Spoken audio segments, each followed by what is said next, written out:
Vejam o que o Alexandre Francisco Braga fazia. Ele está preso por estelionato e furto qualificado. E olha como o Alexandre, na maior cara de pau, agia. Com documentos falsos, ele alugava apartamentos mobiliados e de luxo em áreas nobres de Goiânia.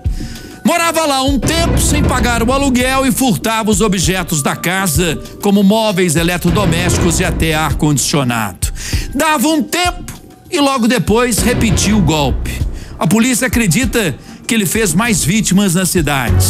E olha que detalhe, o Alexandre já tem várias passagens e estava solto. Veja. O homem preso na semana passada agia sempre da mesma forma. Alexandre Francisco Braga, de 25 anos, usava documentos falsos para alugar apartamentos de luxo mobiliados. Ele usou um documento de um empresário no Rio de Janeiro, usou documento de pessoas de fora de Goiás, e até descobrir quem era aquela pessoa que estava usando, deu um certo trabalho, sim. Em seguida, para passar ainda mais confiança, passava o telefone da mãe dele. Na verdade, era uma comparsa que se passava pela mãe do criminoso.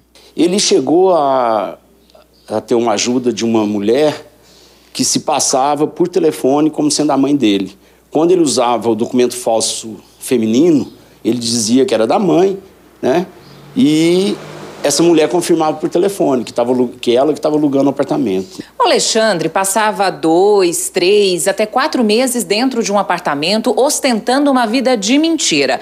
Ele nunca pagava o aluguel e ainda por cima roubava os móveis e eletrodomésticos sempre que podia.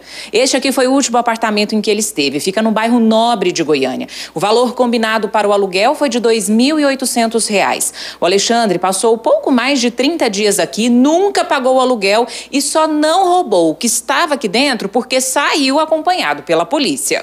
A pessoa que estava no nosso contrato não era quem estava adentrando ao imóvel.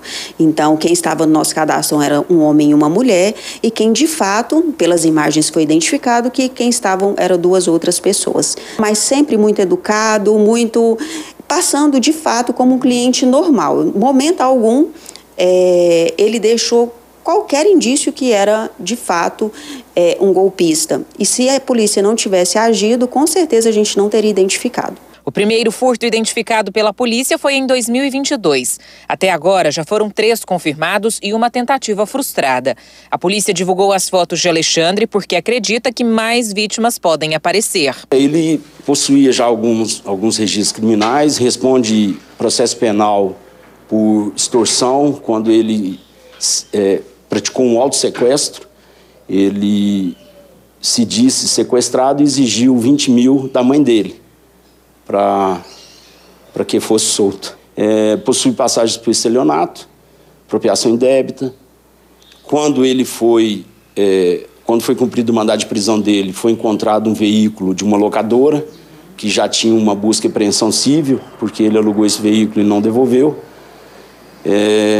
Receptação, que nesse caso depois vai ser convertido em furto mediante fraude, porque ele foi encontrado com móveis de um dos apartamentos, porém, ele não assumiu a autoria do furto e, na ocasião, ficou como receptação, mas agora comprova-se que era ele o autor do furto. No ano passado, ele chegou a prestar depoimento, mas foi liberado porque não era flagrante.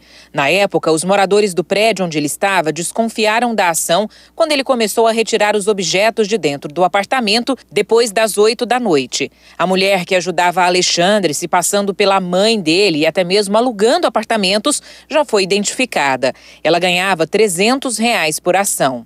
A investigação agora segue para identificar quem comprava esses objetos. A investigação ainda está em andamento exatamente para identificar esse ou esses receptadores, porque a gente sabe que ele vendia, ele não tinha, era com isso que ele vivia, né? Era a forma que ele encontrava para sobreviver, era vendendo esses móveis. Letícia trabalha com aluguel de imóveis mobiliados. Foi ela quem alugou o apartamento para Alexandre. Agora, a forma de trabalhar deve mudar para evitar que situações assim voltem a acontecer.